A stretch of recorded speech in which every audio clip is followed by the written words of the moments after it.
방법들을 가지고 자기의 영적인 깊이를 더해가는 것. 그래서 하나님과 내 사이에 늘 일치된 상태가 유지되는 것, 그것이 기도를 훈련할 때 가장 중요한 일이라 생각합니다. 자, 오늘도 우리가 5손가락으로 기도하는 기도의 방법을 가지고 또 같이 한번 기도 훈련을 좀 해보겠습니다. 자, 다시 복습합니다. 자, 왼손을 한번 들어보실까요? 네, 왼손 들었죠? 자, 엄지척 하는 이 엄지는 무슨 기도를 할 때 주로 많이 한다고요? 찬양이죠. 하나님을 찬양하는 게 첫 번이죠. 하나님 최고입니다. 찬양하는 것. 그래서 엄지는 찬양시를 가지고 우리가 기도할 때 쓰는 것이고요. 검지는 뭡니까? 검지는 이것 저것 가리키고 우리의 방향을 가리키고 우리가 살아가야 될 규범을 가리키는, 그래서 교훈시를 주로 우리가 시편 교훈시를 가지고 기도를 할 때 우리가 쓸 수 있는 그러한 좋은 시편의 자료다. 자, 그 다음에 제일 큰 길이가 큰 손가락이 무슨 손가락입니까? 중지. 중지는 그래서 뭐를 우리가 할 때 중지에 이 기도를 쓴다고요? 중지를 쓴다고요? 감사. 제일 우리가 하나님 앞에 늘 드려야 기도가 감사의 기도죠. 하나님 감사합니다. 우리의 중심을 다 들여서 기도할 때, 그래서 우리는 시편에 중지, 감사의 시를 우리가 올려드릴 때 씁니다. 자, 그 다음에 이 약지는 뭐라고 그랬습니까? 약지는 뭐라고요? 신뢰죠. 결혼식 할 때 어디다 반지 낀다고요? 약지에다 껴요. 제가 언젠가 결혼식을 줄이려 하는데 신랑이 어디다가 끼워야 될지 몰라가지고 검지에다 결혼 반지를 끼우려고 그래가지고 제가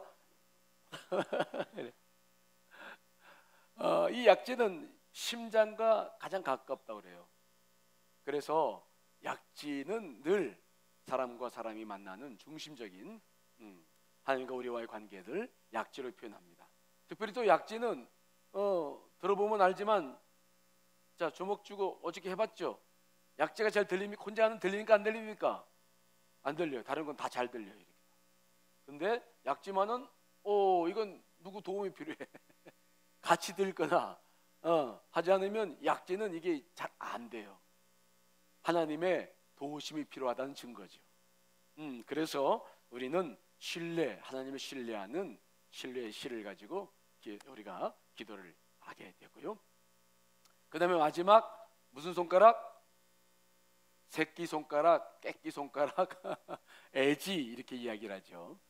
가장 약한, 우리의 손 가운데서 제일 문열이 약하고, 그래서 우리는 내가 정말 마음에 상처가 당하고 많은 큰 시련과 아픔을 겪고 주님께 막 탄원하고 간청을 해야 할 때, 그때 우리는 탄원의 시를 가지고 기도할 수 있죠.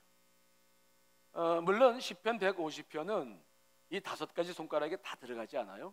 예를 들어서 군왕시 같은 것, 물론 이중적인 의미로 쓰여 들어온 것도 있지만 군왕시라든지 전례시라든지 어떤 그 절기에 우리가 드리는 시편 같은 것들은 함께 하지 못하는 부분도 여기에 있습니다만은, 대부분 우리가 기도를 드릴 때 활용할 수 있는 좋은 시편들은 다 여기에 포함되어져 있다.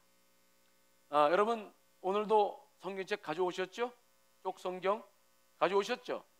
그 안에 분류된 거 이렇게 다 들어있죠? 성경책 값도 내셨죠? 네.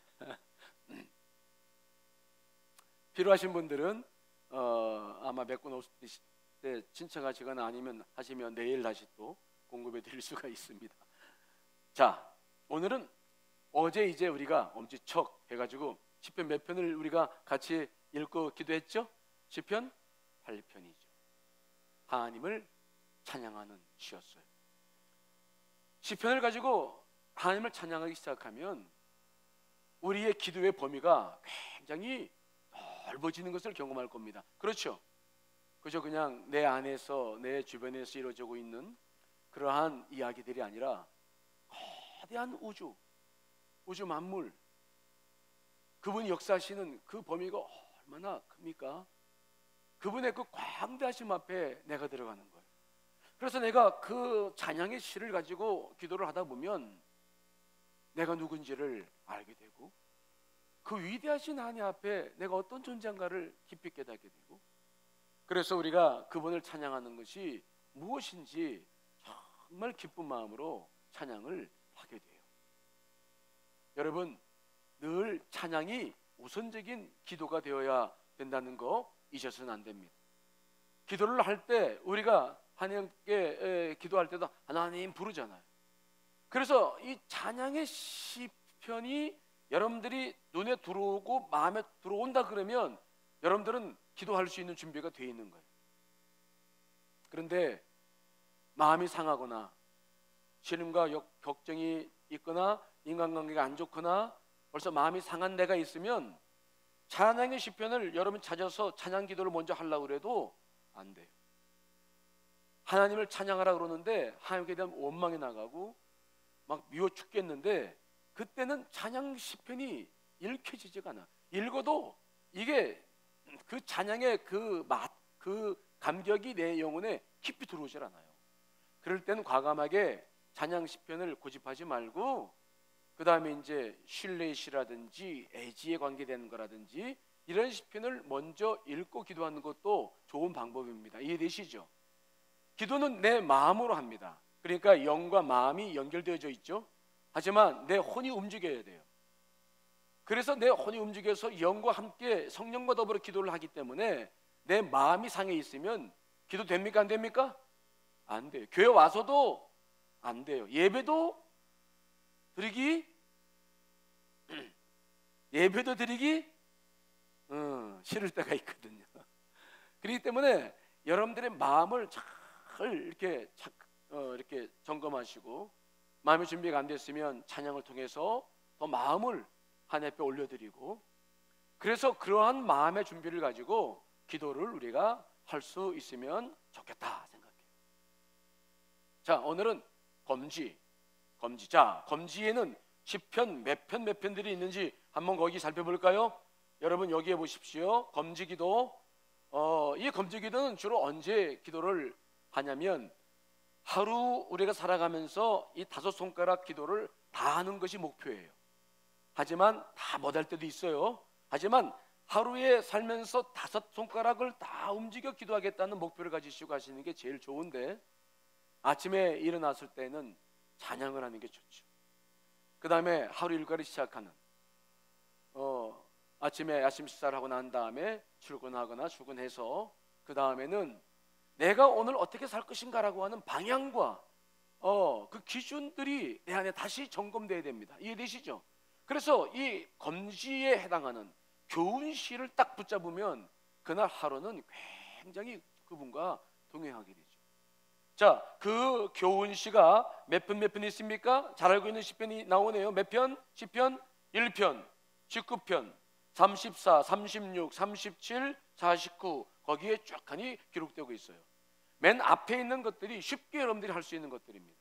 그러나 그것들도 잘 안 맞으면 그 다음 것을 이용할 수 있고, 여러분들이 자꾸 시편을 읽어나가면서 여러분 나름대로 넘버 순위를 정해서 하는 게 좋은데, 중요한 것은 그 시편을 계속해서 그 시편이 자기 심령 안에 깊이 들어올 때까지 해야 된다. 이해되시죠? 이거하고 저거하고 하시면 색다른 은혜는 있지만 시편 하나에 깊이 담겨있는 영적인 은혜들을 다 누리지 못해요. 그렇기 때문에 예를 들어서 지금 찬양시를 8편 했다. 그러면 8편을 그 8편이 내 안에 들어와서 나도 모르게 찬양이 될 때까지는 8편을 어떻게 하라고요? 계속해요. 반복될 때에 생기는 은혜가 또 깊은 것이 있어요. 그 다음에 오늘은 여러분과 함께 잘 알고 있는 시편 1편을 오늘 함께 이제 읽고 나누어 보려고 합니다. 시편 1편은 시편 전체를 통틀어서 가장 중요하고 시편의 내용과 방향을 결정하는 중요한 시편이 서시와 같은 시편이 시편 1편이죠. 자, 시편 1편을 우리가 부르기 전에 자세를 좀 똑바로 하고요, 우리 찬양을 같이 부르고 다시 마음을 좀 주님께로 더 모으겠습니다. 피곤하신 분들도 계시고 또 여러 가지로 마음이 분주하신 분들도 계시는데, 자, 우리 찬양 내 영혼이 그 찬양 같이 부르시면서 눈을 감고 계속 부르시면서 마음을 주 앞에 올려드리고, 그 다음에 찬양을 곱게 부르겠습니다. 곱게.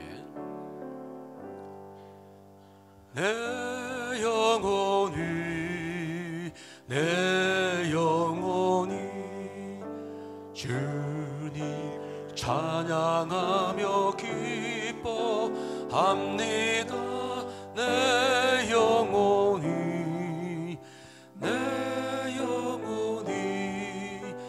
주님을 찬양합니다. 한 번 더. 내 영혼이 주님을 찬양하며 기뻐합니다. 내 영혼이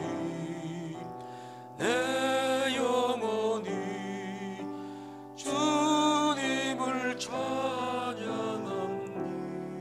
우리 눈을 감고 내 영혼이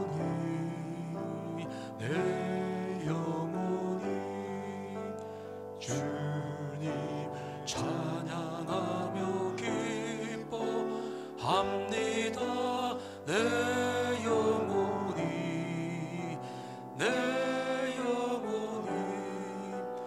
주님을 찬양합니다.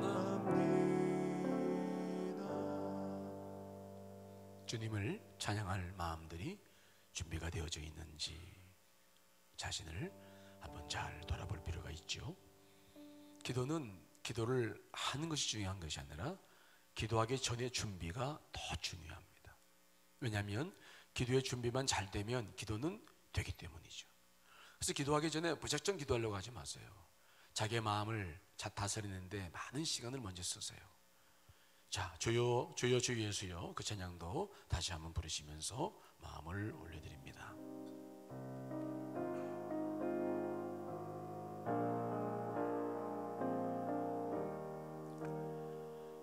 주여 주 예수여, 저를 기억해 주소서. 주여 주 예수여, 당신 나라 임하실 때. 주여 주 예수여, 저를 기억해 주소서. 주여 주 예수여, 당신 나라 임하실. 주여 주 예수여, 저를 기억해 주소서. 주여 주 예수여, 당신 나라 임하실. 한번 고백합니다. 주여 주 예수여, 저를 기억해 주소서. 주여 주 예수여, 당신 나라 임하실.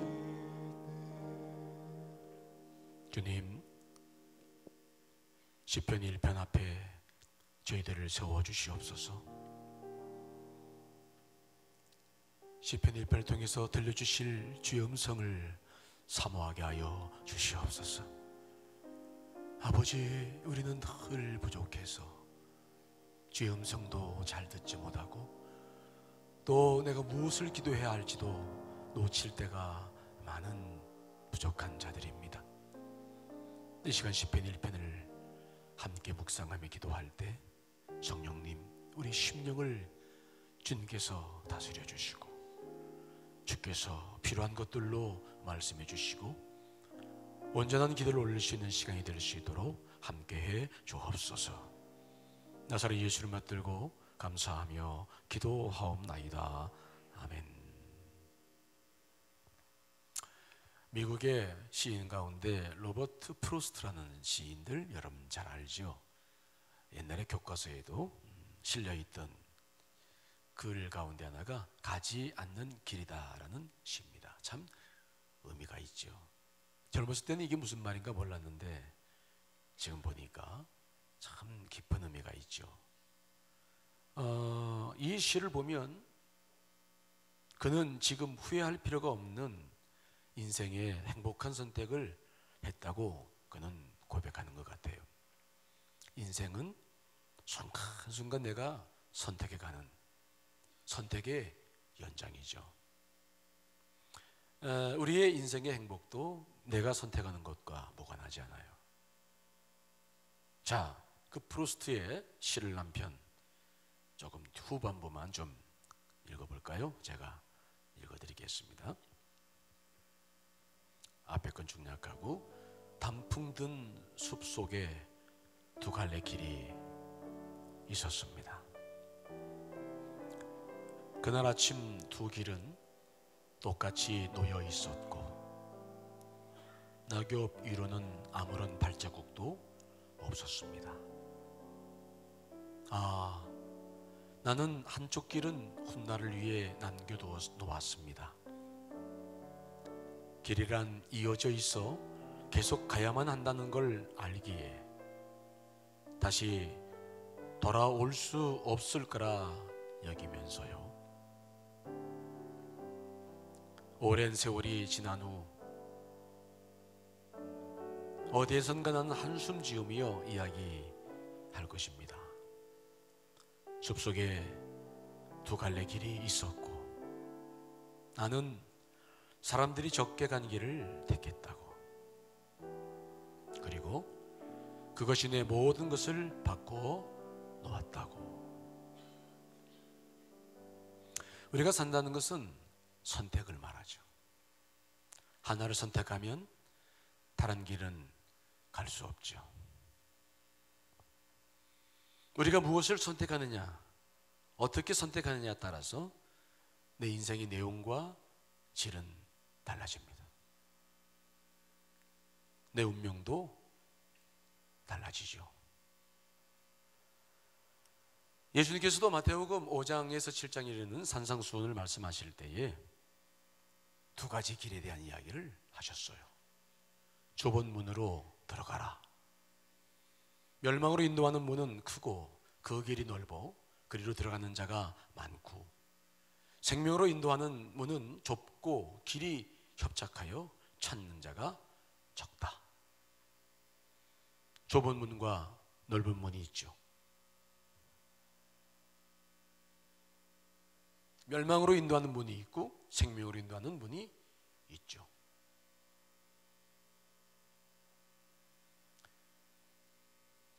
어떤 것을 선택하냐에 따라서 내 인생의 내용은 달라집니다.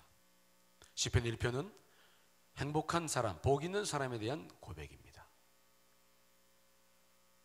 시편 기자는 여기서 복 있는 사람 한 사람을 예를 들어서 지금 설명하고 있는데 결론적으로 말씀드리면 복 있는 사람이란 복된 선택을 한 사람이었어요. 그게 오늘 시편의 내용인 것입니다. 우리는 시편 1편을 읽으면서 순간순간 내가 무엇을 선택하는지를 살펴볼 수 있어야 되겠죠. 자, 먼저 1절 읽습니다. 시작. 복 있는 사람은 악인들의 꾀를 따르지 아니하며 죄인들의 길에 서지 아니하며 오만한 자들의 자리에 앉지 아니한다. 이 시편은 다윗이 나이가 이제는 꽤 들어서 인생의 연륜을 다 경험해 보았던 때에 쓴 시편으로 알려져 있어요. 근데 다윗은 말합니다. 복 있는 사람은 이렇게 말을 해요. 그러니까 이 말을 되돌리면 복이 없는 사람도 있다는 거예요. 복 있는 사람은 여러분 한번 생각해 보세요. 나는 지난 인생을 어떻게 살았나? 복이 있는 사람이었나? 복이 없는 사람. 이 복 없는 사람을 오늘 시편 1편에서는 악인이라고 이야기하는데, 그렇게까지는 말할 수는 없지만 내가 미련한 사람이었나? 한번 우리는 이 시편을 1절을 읽으면서부터 마음을 딱 사로잡는 단어가 복이 있는 사람은, 읽다가 복 있는 사람은, 나머지 더 읽을 필요가 없죠. 주님, 제가 살아온 인생들을 돌아봅니다. 정말 내가 복이 있는 사람이었는가? 복이 없는 사람이었는가? 우리는 뒤를 돌아볼 필요가 있죠. 그런데 이 복이 있는 사람이 되는 것과 복이 없는 사람이 되는 것도 다 내가 선택하는 것에 달려 있어요. 하나님께서 특별한 역사가 아니고는 내가 선택하는 길과 늘 깊은 관계가 있다는 것이죠. 자, 무엇을 선택합니까? 복 있는 사람은 첫 번째 뭘 따르지 아니합니까? 악인들의 꾀를 따르지 아니해요. 이 악인이라는 사람들은 어떤 사람일까? 우리는 악한 행동을 하는 사람들을 악인이라고 생각할 수 있는데 성경은 그렇게 말하지 않습니다. 이 악인이란 뭐냐면, 따라합시다. 표준이 없는 사람. 표준이 없는 사람이에요. 어떠한 기준을 가지고 살해될지를 모르는 사람이 성경에서는 악인이라고 말을 해요. 쉽게 말하면 우리가 따라야 될 표준은 누구십니까? 하나님이시죠. 하나님이 없는 사람이 악인입니다. 도덕적으로 윤리적으로 착하고 좋은 사람이 아닙니다. 우리는 모두가 죄성을 가지고 태어났어요. 상대적으로 비교해보면 이 사람이 좀 낫고 저 사람은 좀 그러다고 말할 수 있지만은, 그러나 절대적으로 보면은 다 죄성을 가지고 태어났죠. 그래서 이 악인이라는 사람들은 하나님이 없습니다. 표준이 없어요. 그러다 보니까 자기 자신이 표준이 돼요. 자기 유익이, 쾌락이 표준이 되죠. 그래서 그 꾀, 악인의 꾀라는 건 생각인데, 그래서 자꾸 그런 생각들을 많이 갖고 사는 사람들이죠. 그런데 중요한 것은 하나님을 믿고 살고 있는 우리들도 표준이 없이 사는 사람들이 있을까요, 없을까요? 있어요. 하나님 믿고 살아갑니다. 하지만 하나님과의 교제를 하지 못하고 오로지 복을 많이 받고 많은 걸 누리고 살겠다라는 사람들은 그저 다른 것 추구하지 않아요. 말씀을 더 의지하고 말씀대로 살려고 하지 않아요. 어떻게 하면 복을 받을까? 방법은 찾죠.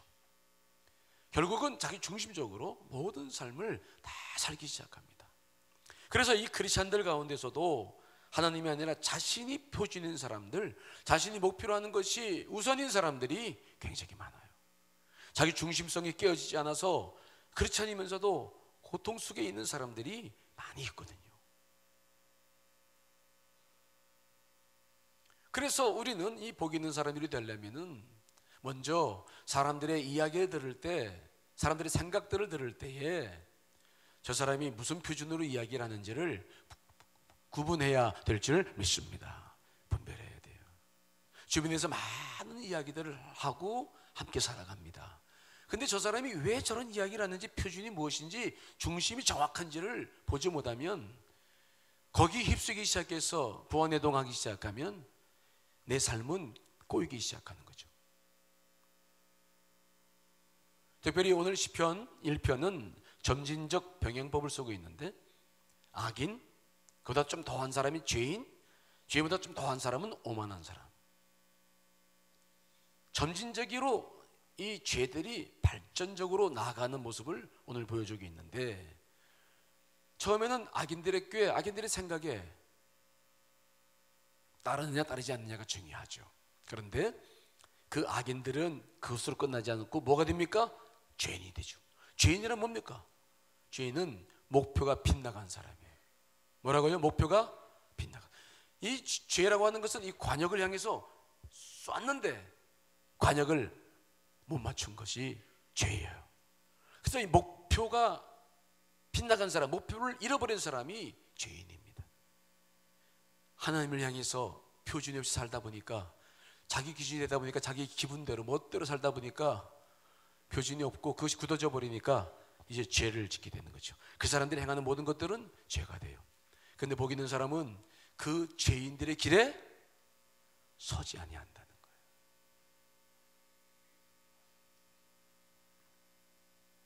여러분, 이것이 굉장히 중요한 우리들이 생각해야 될 것들입니다. 악인들의 꾀를 동조하고 따르고 그러다가 보니까 죄인들과 함께 어느 날 같이 서 있어. 죄인들과 함께 서 있다는 것은 뭡니까? 죄인과 함께 뭘 지고 있다는 겁니까? 죄를 짓거나 죄를 짓는 일에 동조하거나 방조한다. 어느 날 갑자기 내가 보니까 죄인이 돼 있죠. 점진적으로 그러한 과정들을 밟아 나간다. 그러므로 복 있는 사람은 늘 순간순간 내가 서 있는 자리가 어떤 자리인지를 확인해야죠. 내가 지금 이렇게 서 있어도 되나? 내가 지금 누구와 함께 서 있는 거지? 내가 지금 여기서 뭘 하고 있는 거지? 순간순간 본인이 선택하는 것이죠. 우리에겐 자유의지가 있습니다. 하나님은 절대로 그것을 꺾지 않으십니다. 그것은 여러분 것이고 여러분이 그것을 통해서 하나님의 영광을 드러내야 될 책임이 있죠. 그래서 하나님은 늘 그것을 존중하기 때문에 꺾지 않아요. 결국은 다 내가 면밀하게 살펴보고 선택하지 않으면 안 될 일이거든요. 자, 그런데 세 번째, 복 있는 사람은 세 번째 뭘 하지 않는다고요? 오만한 자들의 자리에 앉지 아니에요.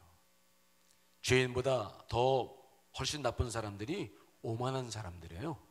오만한 사람들은 왜 죄인보다 나쁜가? 죄인은 목표가 빗나간 사람들이지만 오만한 사람들은 누굽니까? 하나님을 거스르는 사람이기 때문에 하나님을 반역하는 사람들입니다. 하나님을 대항합니다. 그래서 성경은 교만한 사람, 오만한 사람을 제일 큰 죄인으로 취급하고, 7종죄, 우리의 죄 가운데 7가지 큰 죄의 머리가 되는 것들이 있는데 그 가운데서 첫 번째가 교만이에요.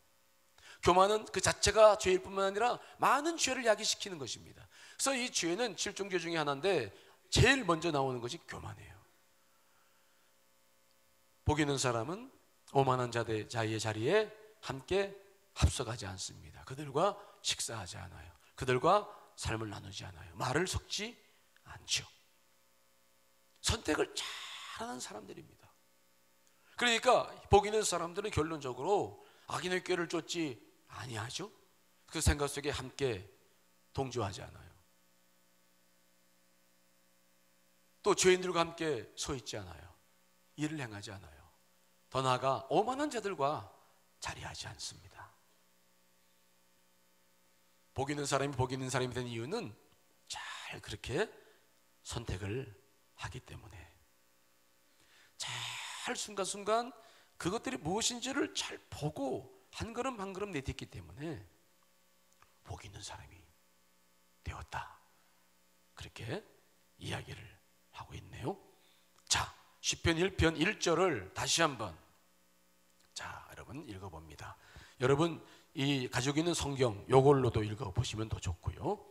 자, 이 뜻을 가지고 함께 읽습니다. 시작. 복 있는 사람은 잠깐요. 그렇게 막 읽으면 안 되고, 제가 어제 말씀드렸죠. 기도는 상상력이 굉장히 중요한데 말씀을 내가 읽고 그 소리가 내 귀에 들어와야 돼요. 내 영혼에 부딪혔을 때 상상력이 발휘돼요. 복 있는 사람은 하면 주변에 누군가 떠오르기도 하고 자기 자신과 대비된 사람들이 떠올라와야 돼요. 악인들의 꾀를 따르지 아니했다 그러면 내 삶이 되돌아봐지고 내가 누구와 함께 했는지가 자기도 모르게 상상이 될 만큼 천천히 또박또박 분명한 의식을 가지고 있는 게 중요합니다. 읽습니다. 시작. 복 있는 사람은 악인들의 꾀를 따르지 아니하며 죄인들의 길에 서지 아니하며 오만한 자들의 자리에 앉지 아니하고. 잠시 눈을 감겠습니다.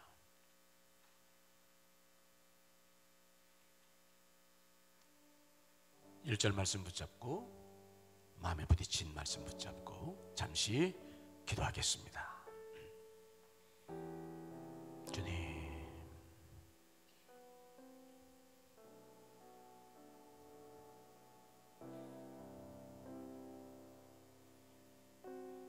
다시 여러분의 입으로 그 말씀을 다시 읊조리면서 순간순간 와닿는 느낌을 가지고 기도해 보셔도 참 좋습니다. 입으로 다시 한번 말씀을 읽어보십시오.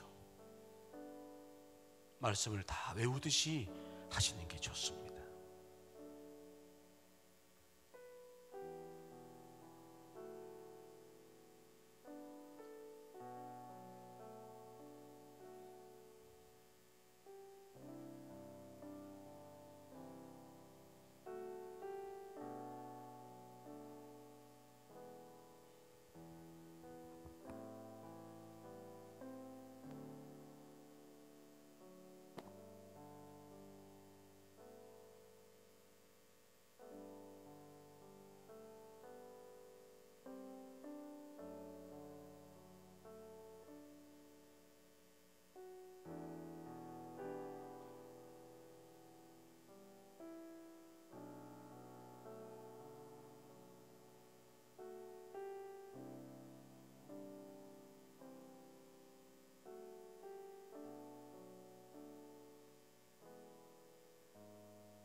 이제 눈을 떠봅니다.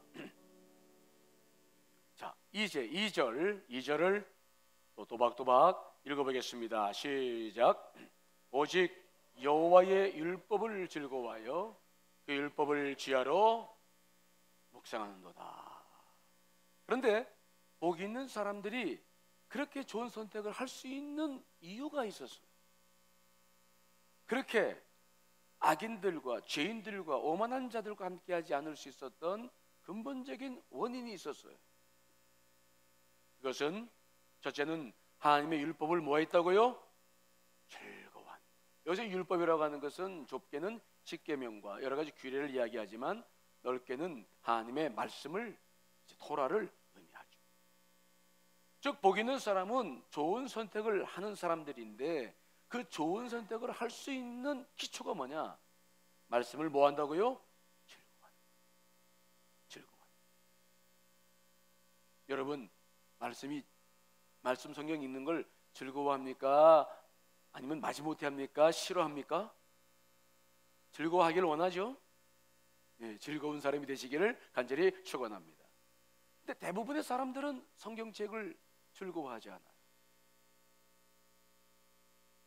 가장 좋은 것인 줄 아는데 왜 말씀을 읽지 않을까요? 왜 이것을 그렇게 기쁘게 생각하지 않을까요?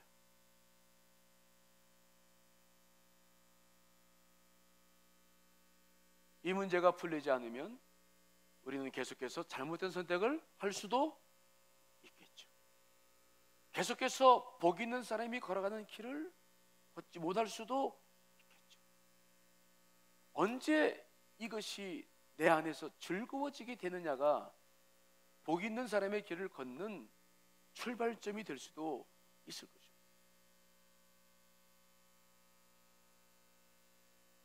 그러므로 이 말씀과 나와의 관계, 나와의 거리, 이것이 우리가 신앙생활을 하는 데 있어서 아주 중요한 거예요.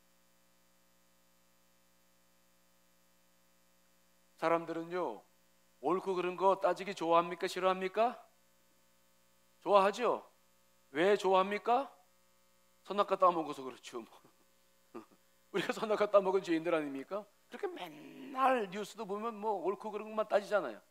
집에서도 맨날 저랑 같이 사는 어떤 분도 계속 따지는 게 옳고 그른 거 따지기를 좋아하세요.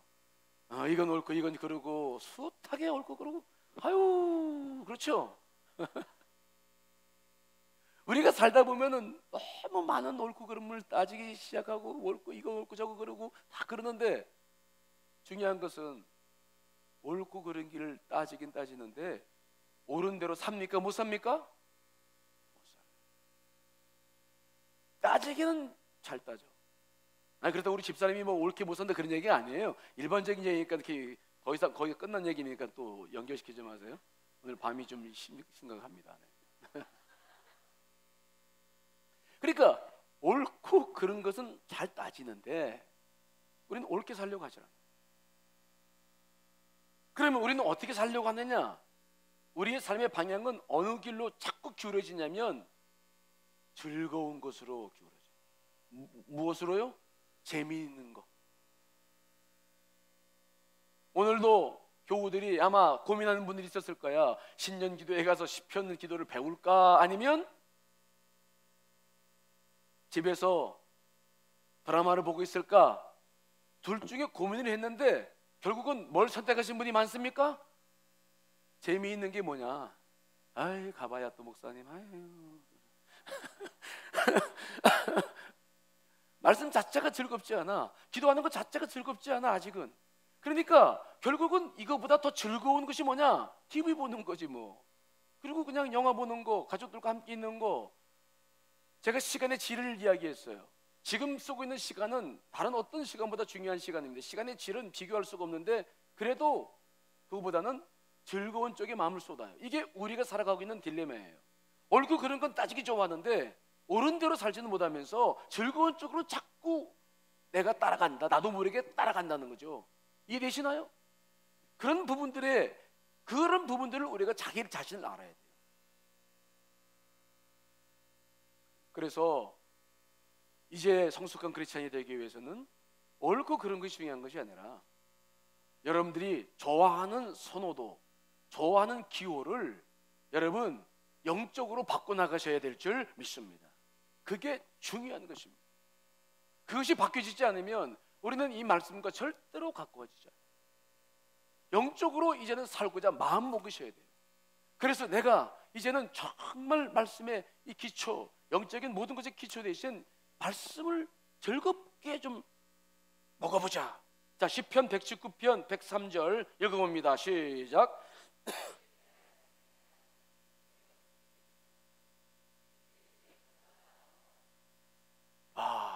정말 이 맛을 봐야 될 텐데. 그렇죠? 아니, 어떻게 봐야 이 말씀이 꿀보다 더 달까? 와, 여러분 그런 거 경험해 보신 적이 있으시죠?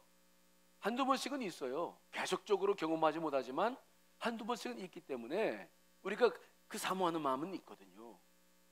근데 이것들이 지속적으로 나에게 있어서 이런 고백들이 일어나야 된다. 정말 말씀이 그리워가지고 말씀 앞에만 있으면 막 이거 너무 좋아.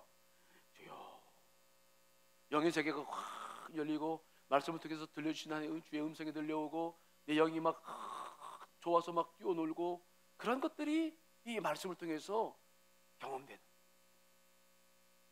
새해에는 여러분 말씀이 즐거운 한 해가 되시기를 간절히 축원합니다. 그러기 위해서는 말씀의 맛을 자꾸 보셔요.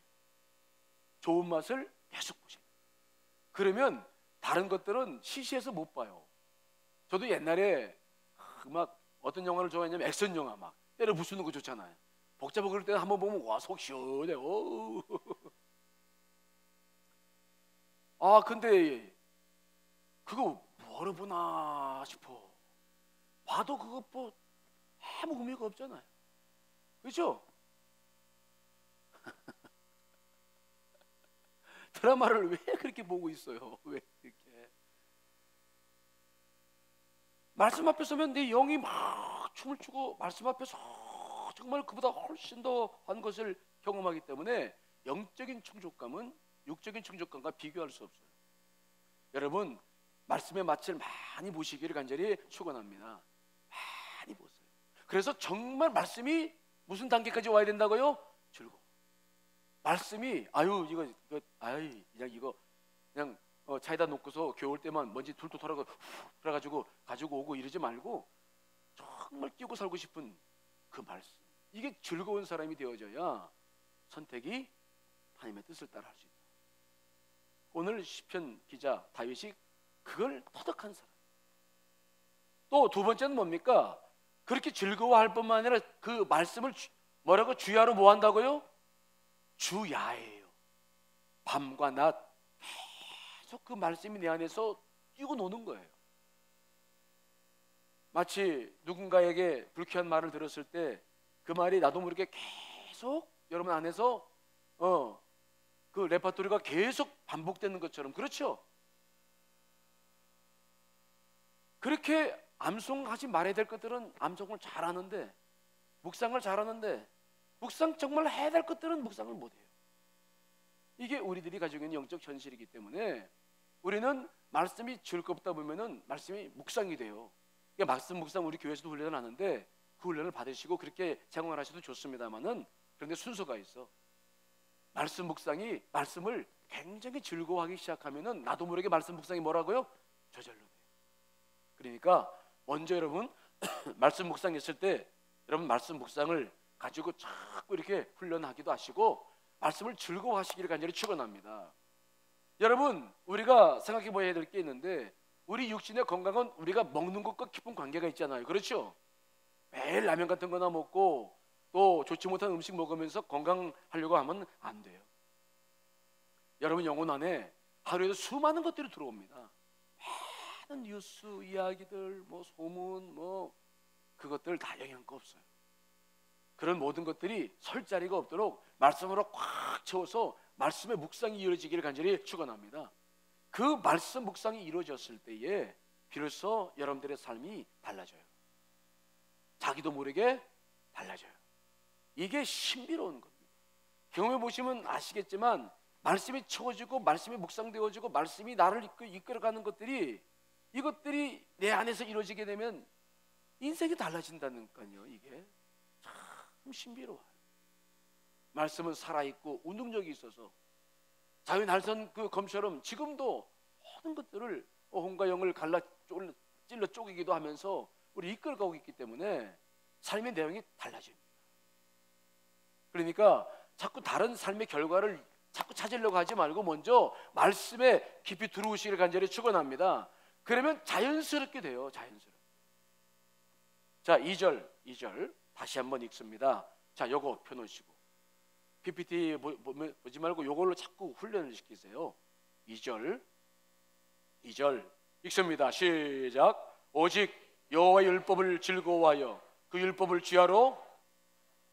복 있는 사람들이 선택을 잘하는 이유가 여기에 딱 달려있어요. 말씀을 즐거워하고 말씀을 쥐하러 묵상하는 것이 얼마나 중요한 것입니까? 자, 우리 잠깐 눈을 감습니다.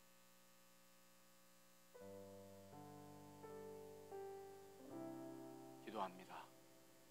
그동안 말씀과 여러분과의 거리는, 관계는 어떠했습니까? 다시 2절을 입에서 되뇌이면서 기도하시겠습니다.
이제 눈을 뜨시고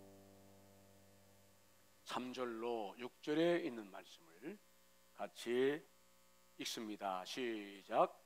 그는 시냇가에 심은 나무가 철을 따라 열매를 맺으며 그 잎사귀가 마르지 아니함 같으니 그가 하는 모든 일이 다 형통하리로다.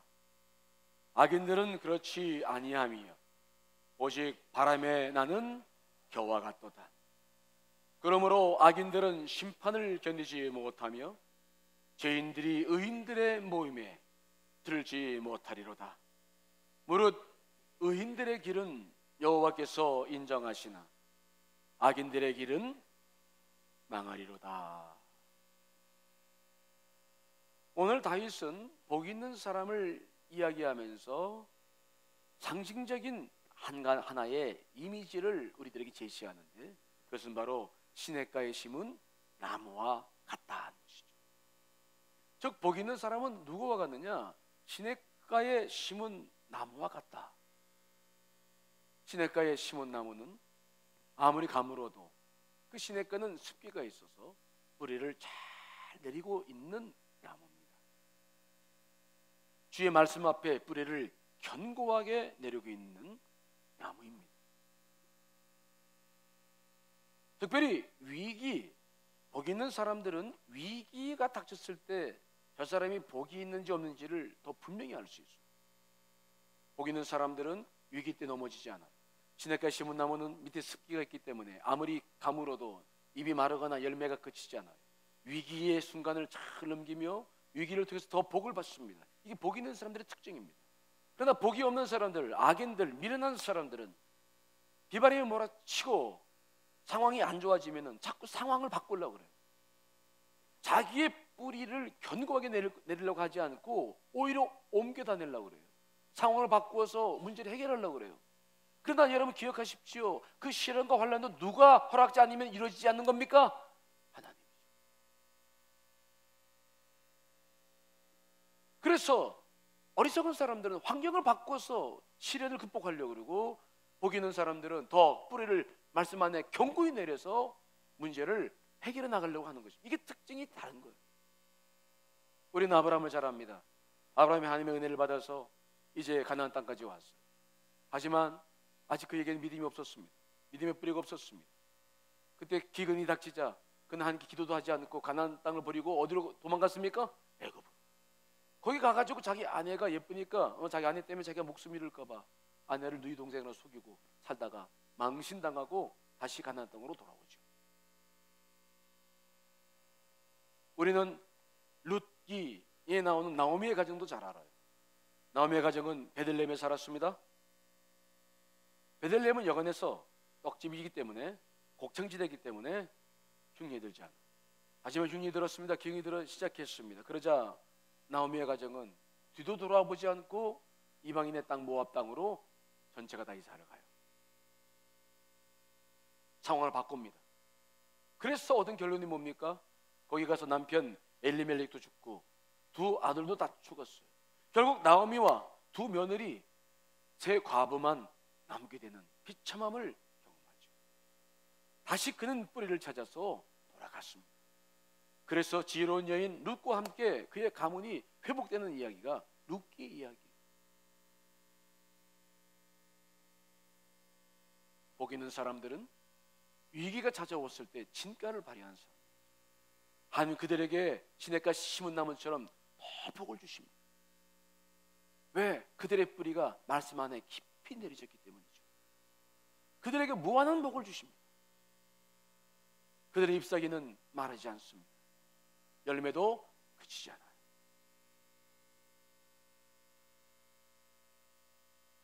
그들은 마침내 형통의 복을 누립니다.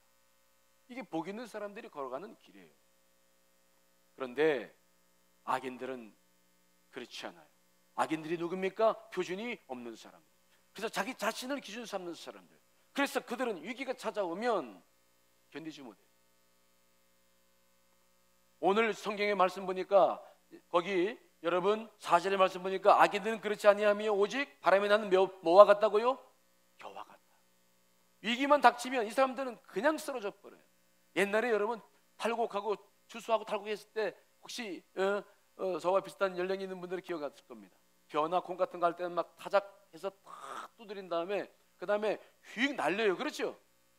휙 바람에 날려요. 그러면 곡식은 밑에 떨어지는데 그 쭉정이 겨 같은 건 어디로 갑니까? 바람에 그냥 휙 날아가 버리는 거예요. 근거도 없이 사라져 버려요.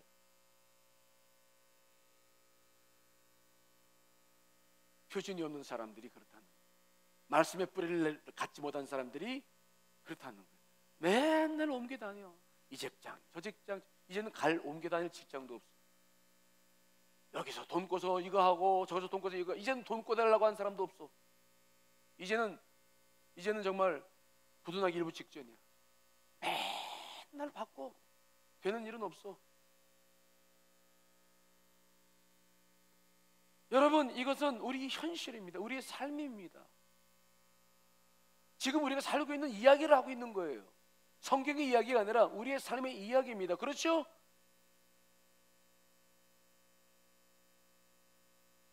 이 사람들은 특별히 그래서 5절에 보니까 그러므로 악인들은 심판을 견디지 못한다. 심판을 견디지 못해.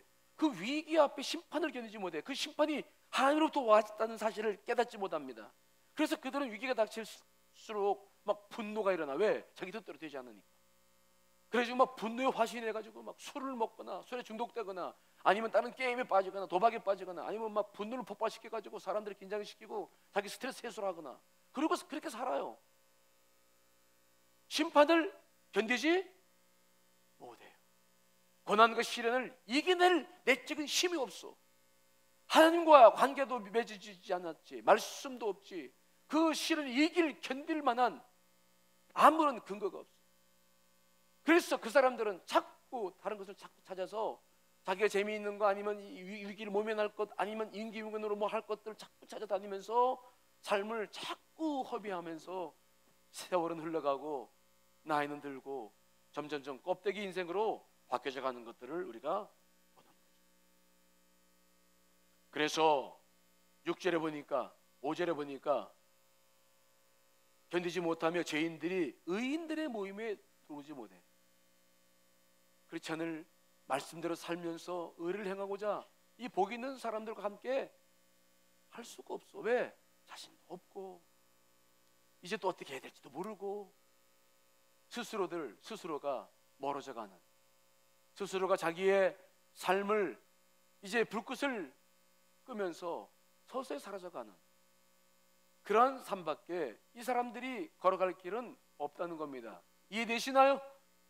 오늘 다윗이 이 시편 1편 고백하는 것들이 얼마나 깊은 내용인지를 아시겠습니까? 그래서 다윗은 두 가지의 길을 분명히 제시합니다. 6절을 다시 한번 읽어봅니다. 6절 읽습니다. 시작.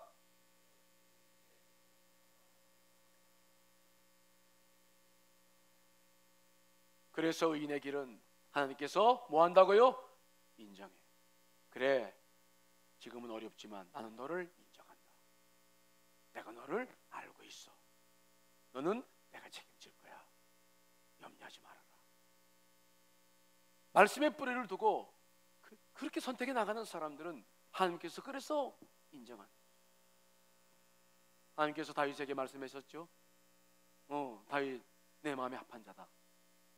결정하는 것들이 때로는 힘들었고 유혹도 당했지만 결과적으로 다윗은 그렇게 살지 않았어요. 그래서 삶이 어떤 것인지를 정확히 잘 알고 있어요. 결국 악인들은 뭐 한다고요? 지금 우리들의 삶이 무엇을 선택하고 살고 있느냐, 무엇에 뿌리를 두고 있느냐, 지금 우리들의 삶이 어떻게 되고 있는지를 보지 못하고 그냥 막 달려만 가면 안 돼요. 여러분, 복 있는 사람이 되시기를 간절히 축원합니다. 복을 얻으려고 하지 말고 먼저 복 있는 사람이 되라. 따라합시다. 복 받으려고 하지 말고, 2층도 해볼까요? 복 받으려고 하지 말고 복 있는 사람이 되라. 복 있는 사람이 되면 복은 따라와요. 그러나 복을 쫓아 나가다 보면은 내 삶이 누군지 어떻게 기초해서 뭘 살아가는지 모르고 복을 쫓아가면은 내 삶은 여전히 어둠 속에 빠져 버리고 마는 거죠.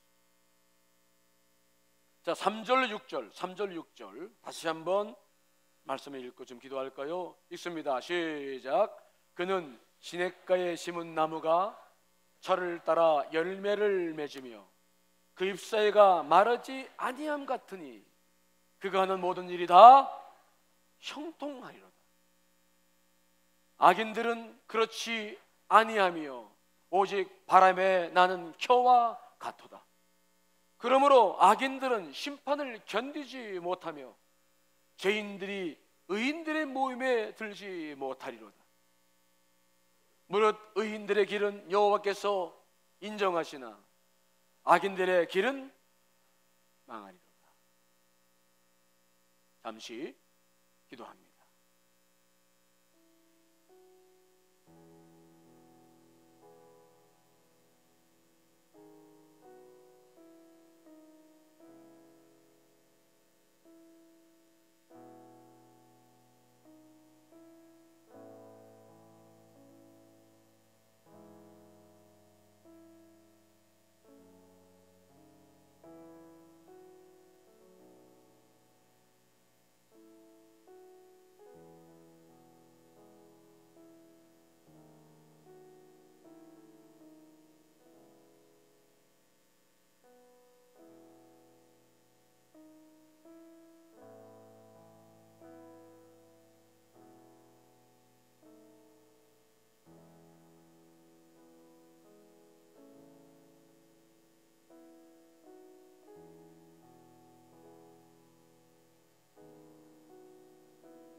우리가 시편을 위해 기도하는 것은 이렇게 한 번 기도하고 말지 않습니다.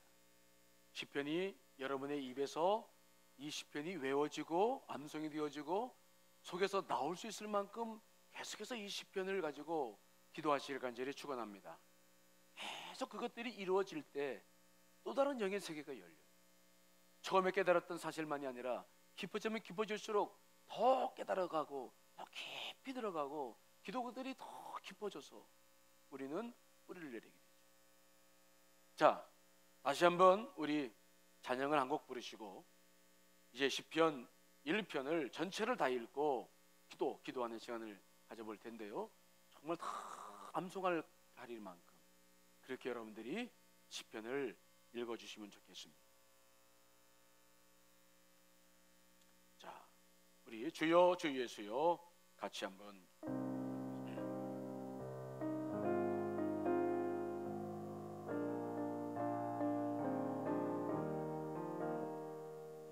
주여 주 예수여 저를 기억해 주소서.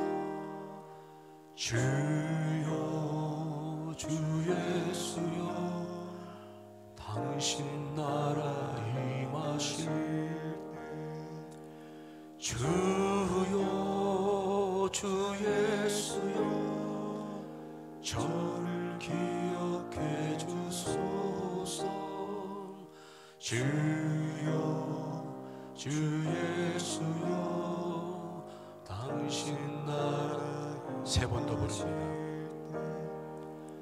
주여 주 예수여 저를 기억해 주소서. 주여 주 예수여 당신 나라 임하실 때. 주여 주 예수여 저를 기억해 주소서. 주여 주 예수여 당신 나라. 눈을 감고 마지막 한 번 더 부릅니다. 주여 주 예수여 저를 기억해 주소서. 주여 주 예수여 당신 나라 임하실 때.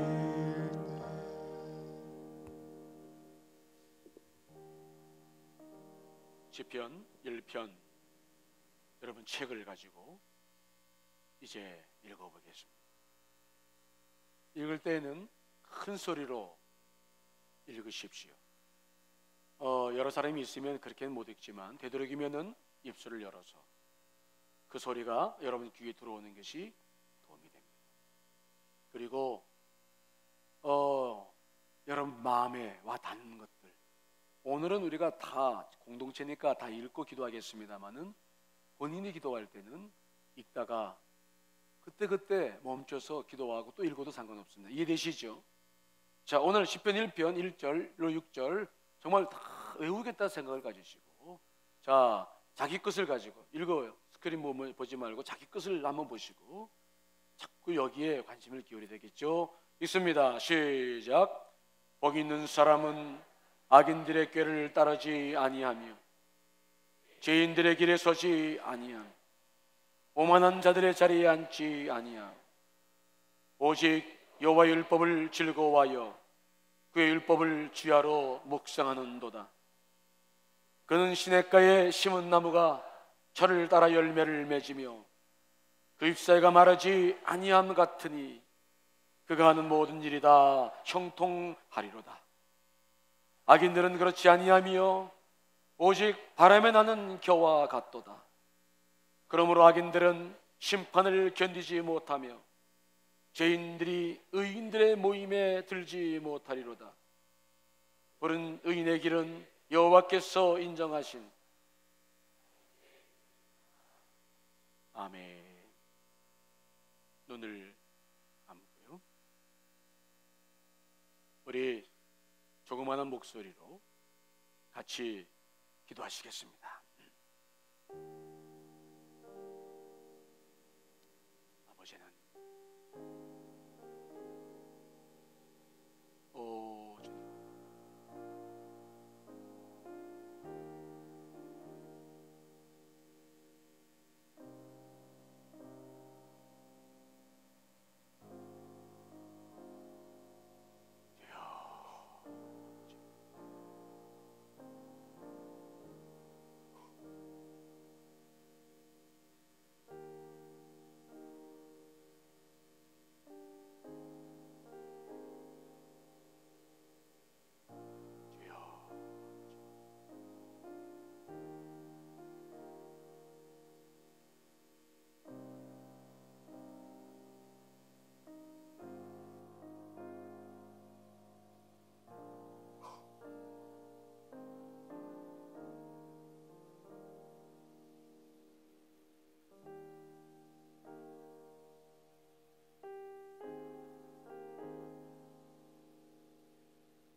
주여 주 예수여 저를 기억해 주소서.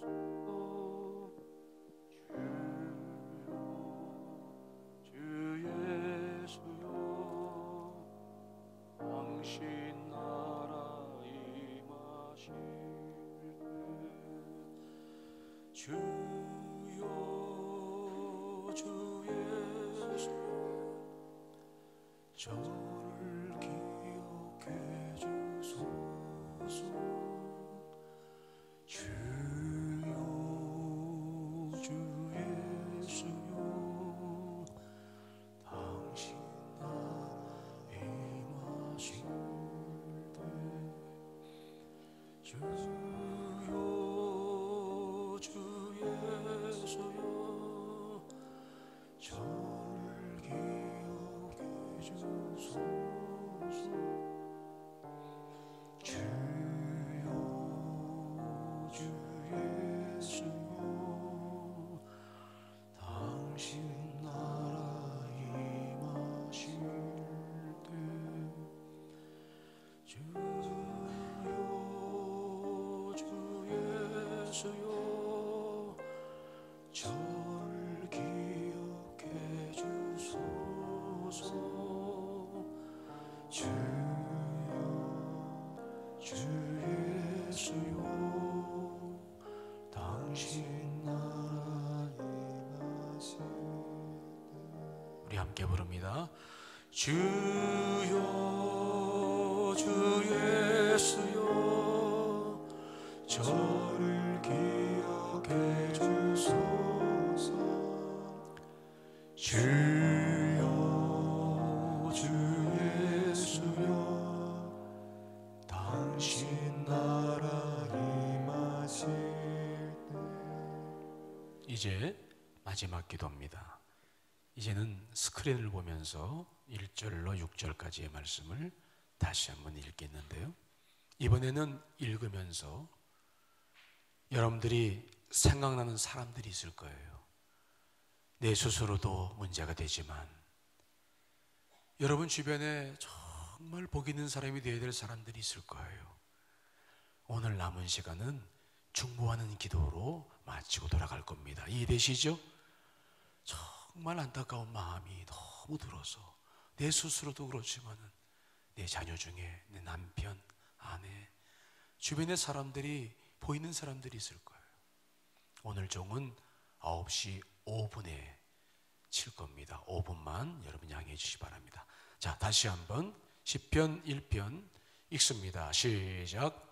복 있는 사람은 악인들의 꾀를 따르지 아니하며 죄인들의 길에 서지 아니하고 오만한 자들의 자리에 앉지 아니하고 오직 여호와의 율법을 즐거워하여 그 율법을 주야로 묵상하는도다. 그는 시냇가에 심은 나무가 철을 따라 열매를 맺으며 그 잎새가 마르지 아니함 같으니 그가 하는 모든 일이 다 형통하리로다. 악인들은 그렇지 아니하며 오직 바람에 나는 겨와 같도다. 그러므로 악인들은 심판을 견디지 못하며 죄인들이 의인들의 모임에 들지 못하리로다. 여호와께서 인정하시나 악인들의 길은 망하리로다. 아멘. 눈을 감습니다. 이 말씀이 필요한 사람들이 있죠. 정말 직접 말을 해줘도 못 듣고 해줄 수도 없는 사람들이 있습니다. 정말 기도가 필요한 사람들, 나를 비롯해서 여러분 아직도 헤매고 있는 사람들이 얼마나 많습니까?